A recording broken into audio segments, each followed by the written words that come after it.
Hello all brothers and sisters, welcome to my YouTube channel, Lascar Raghul.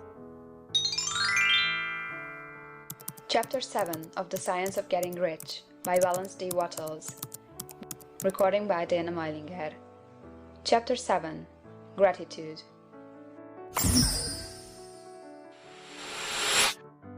The illustrations given in the last chapter will have conveyed to the reader the fact that the first step toward getting rich is to convey the idea of your wants to the formless substance.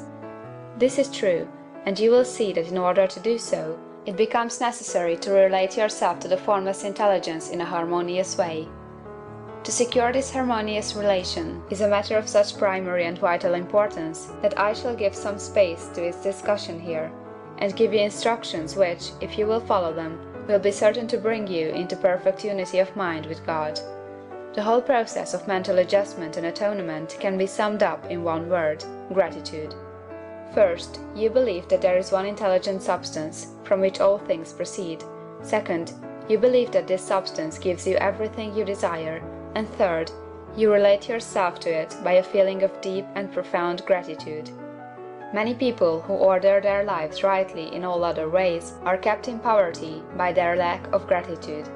Having received one gift from God, they cut the wires which connect them with Him by failing to make acknowledgment.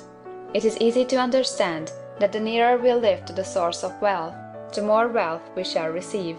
And it is easy also to understand that the soul that is always grateful lives in closer touch with God than the one which never looks to Him in thankful acknowledgment. The more gratefully we fix our minds on the Supreme when good things come to us, the more good things we will receive, and the more rapidly they will come. And the reason simply is that the mental attitude of gratitude draws the mind into closer touch with the source from which the blessings come. If it is a new thought to you that gratitude brings your whole mind into closer harmony with the creative energies of the universe, consider it well, and you will see that it is true. The good things you already have come to you along the line of obedience to certain laws.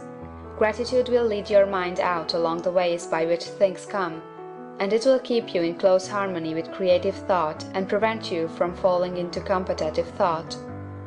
Gratitude alone can keep you looking toward the all, and prevent you from falling into the error of thinking of the supply as limited, and to do that would be fatal to your hopes.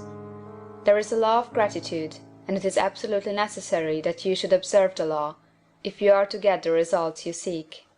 The law of gratitude is the natural principle that action and reaction are always equal and in opposite directions. The grateful outreaching of your mind in thankful praise to the Supreme is a liberation or expenditure of force. It cannot fail to reach that to which it addressed, and the reaction is an instantaneous movement towards you. Draw nigh unto God, and He will draw nigh unto you. That is a statement of psychological truth. And if your gratitude is strong and constant, the reaction in formless substance will be strong and continuous. The movement of the things you want will be always toward you. Notice the grateful attitude that Jesus took, how He always seems to be saying, "I thank Thee, Father, that Thou hearest me." You cannot exercise much power without gratitude, for it is gratitude that keeps you connected with power. But the value of gratitude does not consist solely in getting you more blessings in the future. Without gratitude, you cannot long keep from dissatisfied thought regarding things as they are. The moment you permit your mind to dwell with dissatisfaction upon things as they are, you begin to lose ground. You fix attention upon the common, the ordinary, the poor, and the squalid and mean, and your mind takes the form of these things. Then you will transmit these forms or mental images to the formless, and the common, the poor, the squalid, the mean will come to you. To permit your mind to dwell upon the inferior is to become inferior and to surround yourself with inferior things. On the other hand, to fix your attention on the best is to surround yourself with the best, and to become the best. The creative power within us makes us into the image of that to which we give our attention. We are thinking substance, and thinking substance always takes the form of that to which it thinks about. The grateful mind is constantly fixed upon the best. Therefore, it tends to become the best. It takes the form or character of the best, and will receive the best. Also, faith is born of gratitude. The grateful mind continually expects good things. and expectation becomes faith. The reaction of gratitude upon one's own mind produces faith, and every outgoing wave of grateful thanksgiving increases faith. He who has no feeling of gratitude cannot long retain a living faith, and without a living faith you cannot get rich by the creative method, as we shall see in the following chapters. It is necessary, then, to cultivate the habit of being grateful for every good thing that comes to you, and to give thanks continuously. And because all things have contributed to your advancement, you should include all things in your gratitude. Do not waste time thinking or talking about the shortcomings or wrong actions of plutocrats or trust magnates. Their organization of the world has made your opportunity. All you get really comes to you because of them.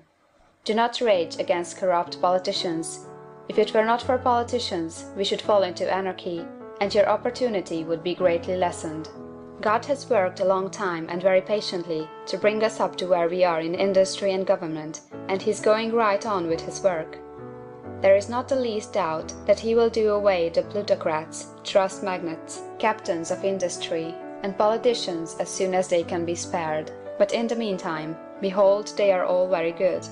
Remember that they are all helping to arrange the lines of transmission along which your riches will come to you, and be grateful to them all.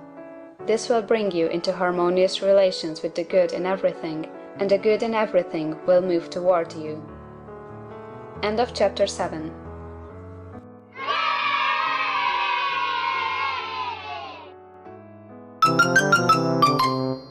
Thank you for watching this video.